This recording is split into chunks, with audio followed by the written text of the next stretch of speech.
Hello everybody, this is PM Studios C# programming tutorials number 4, I believe, and today we are going to be picking up right where we left off in last week's tutorial. We're going to be going a little bit deeper. We're going to be covering the very basics of logic. As you can see, I've already copied the code from the last one and pasted it into the new solution titled Logic Practice, and here is where we're going to get rocking right away. So as you can see, the namespace is Logic Practice. It's already created everything. If you want, you can just open up the program file or the solution that you created for last week's tutorial and just carry on from there. But what we're going to be going to do over this tutorial is if and else statements. So that should be pretty easy. So the first thing we're going to do is we're going to add a new string variable, and we're going to call that howFeel, for lack of better words, should I say.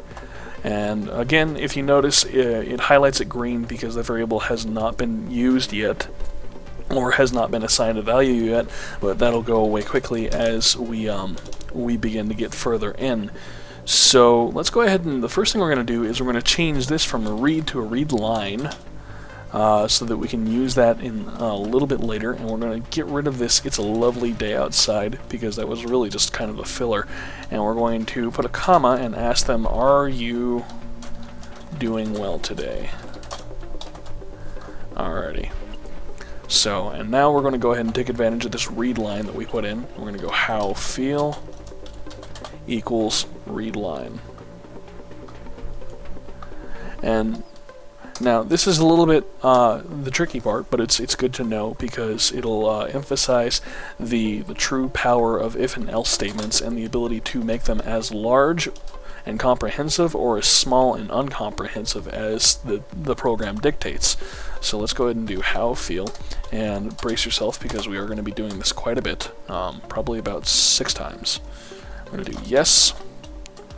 We can go or howFeel equals, and remember always to put the equals instead of just one equals. The reason why is because this equals is a comparison operator, whereas this just one equals is an assignment operator.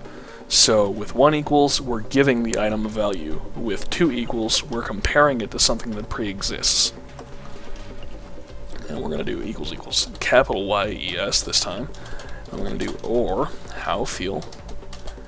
And this is going to be the last one for this one, and we're going to do all caps, yes. So this gives the user a little bit of play with how he or she wants to run the program themselves, but it still gives it a little bit of strictness into what they can do. So if they were to do some funky capitalization on the yes, or if they were to do anything outside of the yes, the program would automatically receive that as a no. So for here, we're going to go console.writeLine. Going to have the computer respond to that, so that is wonderful news. Put a space, add the name, put another space, and then add an exclamation mark, and we do not want app domain. Put an exclamation mark, so am I. Close the quotes, and you're done with that part of the if statement. And now we're going to go on to something called an else if. There are 3 different things inside an if statement. There are if statements, else ifs, and else.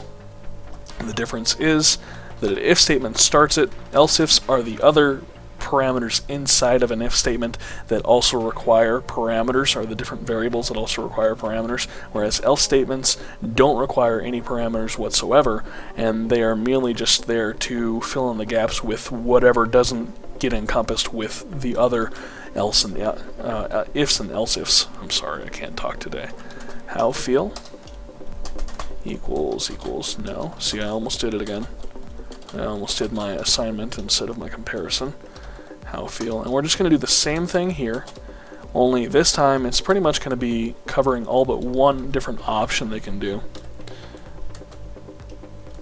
Or howFeel.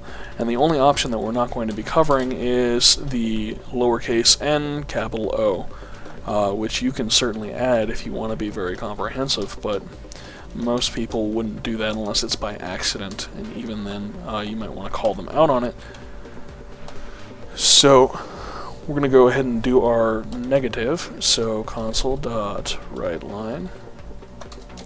This one's going to be a little bit short, so we're going to go, I'm sorry to hear that.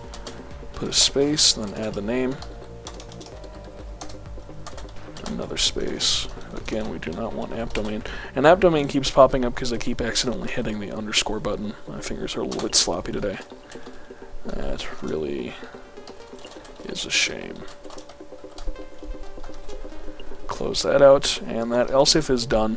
And now for our else statement to finish up and finalize the entire if statement. We can go ahead and go console.writeLine. I'm sorry. I am not programmed to interpret that response.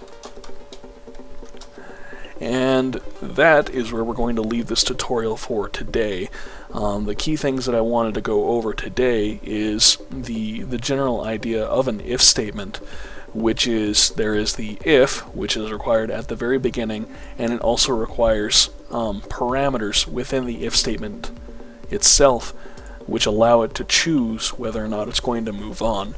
If none of these parameters fill in, it'll either dump into the else statement, or if there's an else if, it'll dump into the else if statement first, which also needs parameters. But once it's gone through everything that needs parameters, it'll automatically go to the else statement, and if that's not true, then it'll just, well, actually, regardless of whether it's true or not, the else statement always returns true, because it has no parameters. There's nothing to make it so that it can't be true. So when and if nothing else succeeds, this will never fail. So that's pretty much it for today's tutorial, and it's saying that I have a lot of different errors. So, I forgot the plus sign here. And that gets rid of all those errors. So let's go ahead and run this really quick. And I'll bring this back over to you real fast. 1 second. There we go. Alright. So we're going to enter Riz. And that is all what we did in the last tutorial, and this is where it begins. How are you doing? Are you doing well today? We go yes, enter, and it says that's fine, that's hunky-dory. The one thing I do recommend is that we put in console.reads here, which is silly of me that I had completely forgotten that. And we can just copy this to save you some typing power.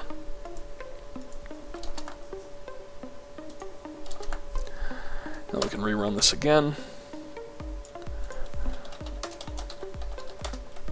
Alright, yes, I'm doing well. That's wonderful. So am I. Alright, and naturally you would run through it and make sure all of the different possibilities work out the way they should, but I'm running shy on time, so I'm going to go ahead and conclude it here. That's it for today's tutorial. I hope you guys have enjoyed it, and I look forward to seeing you in the next one.